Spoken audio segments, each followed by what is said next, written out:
भारत के सबसे रोमांचक गेमिंग प्लेटफॉर्म विंजो पर हैं 70 से भी ज्यादा गेम्स। तो खेलो अपने मनपसंद गेम्स और रोज जीतो करोड़ों के इनाम। Download now from winzogames.com। Game में वित्तीय जोखिम शामिल है और इसकी आदत लग सकती है। जिम्मेदारी और अपनी जोखिम पर खेलें।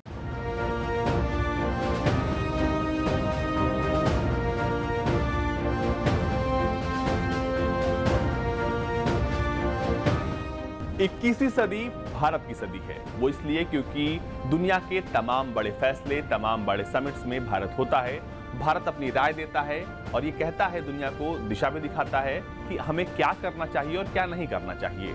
इसी कड़ी में भारतीय प्रधानमंत्री नरेंद्र मोदी को अमेरिकी राष्ट्रपति जो बाइडेन ने न्योता दिया है एक बड़े समिट में आने का। ये समिट है क्लाइमेट चेंज को लेकर। क्लाइमेट चेंज को लेकर 22-23 अप्रैल को एक बहुत बड़ा समिट होने वाला है, जिसमें दुनिया में जो वातावरण बदल रहा है उसको लेकर चर्चा होगी और कैसे इस पर काबू पाया जाए, इसको लेकर चर्चा होनी है। और इस चर्चा में भारत शामिल होगा, क्योंकि भारत ने पर्यावरण को लेकर बहुत ही उम्दा काम किया है, इसलिए भारत आमंत्रित है इसमें। और आपको बता दें कि जो मीटिंग है वो पूरी तरीके से वर्चुअल होगी और व्हाइट हाउस से इसका सीधा प्रसारण होगा। लेकिन इसमें जो आने वाले देश हैं वो देश हैं जो कि इस मीटिंग में, या फिर ये कह ले कि वैश्विक पर्यावरण में एक बहुत बड़ी भूमिका निभाते हैं। व्हाइट हाउस की तरफ से कहा गया है कि ग्लासगो में नवंबर में हुए United Nations climate change conference की दिशा में ये एक अहम कदम होगा। इस कार्यक्रम में पीएम मोदी के अलावा चीनी राष्ट्रपति शी जिनपिंग, रूस के राष्ट्रपति व्लादिमीर पुतिन, जापान के प्रधानमंत्री योशिहिदे सुगा, ब्राजील के राष्ट्रपति जेयर बोल्सोनारो, कनाडा के प्रधानमंत्री जस्टिन ट्रूडो, इजराइल के प्रधानमंत्री बेंजामिन नेतन्याहू, सऊदी अरब के किंग सलमान बिन अब्दुल अजीज अल सऊद और ब्रिटेन के प्रधानमंत्री बोरिस जॉनसन को भी आमंत्रित किया गया है। इन नेताओं के अलावा दक्षिण एशिया से बांग्लादेश की प्रधानमंत्री शेख हसीना और भूटान के प्रधानमंत्री लोटे शेरिंग को भी समिट में शामिल होने के लिए बुलाया गया है। अपने निमंत्रण में बाइडेन ने नेताओं से निवेदन किया है कि वे शिखर सम्मेलन का उपयोग इस अवसर के रूप में करें कि उनके देश भी कैसे मजबूत जलवायु महत्वाकांक्षा में योगदान देंगे। बाइडेन ने अन्य देशों के प्रमुखों को भी आमंत्रित किया है जो मजबूत जलवायु नेतृत्व का प्रदर्शन कर रहे हैं।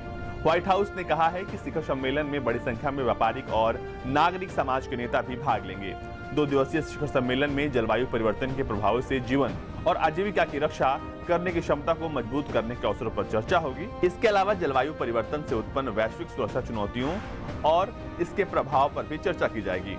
आपको बता दें कि भारत न सिर्फ पेरिस एग्रीमेंट के ट्रैक पर है, बल्कि वो इस ट्रैक पर बहुत उम्दा काम कर रहा है। प्रधानमंत्री मोदी ने कहा था कि हमने 2005 के मुकाबले अपनी उत्सर्जन तीव्रता 21% कम की है। हमारी सौर ऊर्जा क्षमता 2014 में 2.63 गीगावाट से बढ़कर अब 2020 में 36 गीगावाट हो गई है।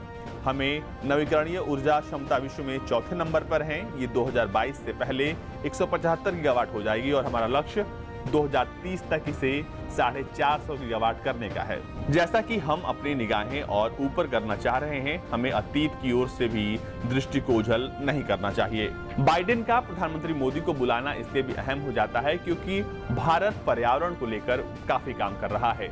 सोलर ऊर्जा को बढ़ावा देना या फिर इलेक्ट्रिक गाड़ियों को बढ़ावा देना और ऐसी कई सारी चीजें हैं जिन पर भारत लगातार काम कर रहा है। खासकर पेरिस एग्रीमेंट की अगर बात करें तो उसमें भारत ने बहुत अच्छा काम किया, जिसको लेकर कई देशों ने भारत की तारीफ की है। और अब ऐसे में जब बाइडेन ने प्रधानमंत्री मोदी को बुलाया है, जाहिर तौर पर भारत जो अच्छा काम कर रहा है ये उसकी पुष्टि है।